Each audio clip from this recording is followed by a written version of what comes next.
అతనికంటే గనుడు ఆచంట మల్లన్న అన్నారు.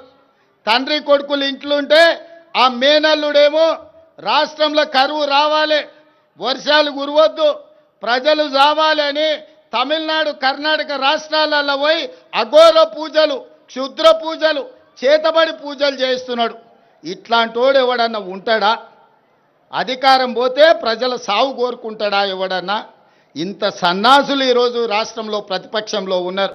కాబట్టే వాళ్ళు ఎన్ని పూజలు చేసినా, ఎన్ని క్షుద్ర పూజలు చేసినా, అఘోరరావు గారు అఘోర పూజలు చేసినా దేవుడు మన వైపు ఉన్నాడు. ఎందుకంటే మన ప్రయత్నానికి దైవ సంకల్పం కూడా తోడైంది. కాబట్టే ఎలినినో సందర్భంలో కూడా ఎల్లంపల్లి ప్రాజెక్టు నిండింది.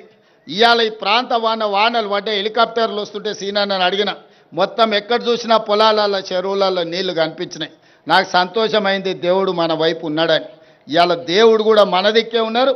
మీరందరూ కూడా సోదరులు, మా సోదరిమణులు నాతోనే ఉన్నారు.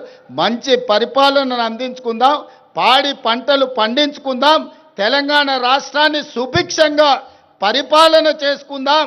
మన రాష్ట్రాన్ని మనమే బాగు చేసుకొని మన రాష్ట్రాన్ని మనమే అభివృద్ధి పదం వైపు నడిపించుకుందామని తెలియజేస్తూ మీ అందరి దగ్గర సెలవు తీసుకుంటున్నా. పరకాలలో కూడా మీటింగ్ ఉన్నది, అక్కడ మిగతా విషయాలంతా మళ్ళీ మాట్లాడతాం. ఆ యువకులందరినీ కూడా అక్కడికి రమ్మని చెప్తూ మీ అందరి దగ్గర సెలవు తీసుకుంటున్నా.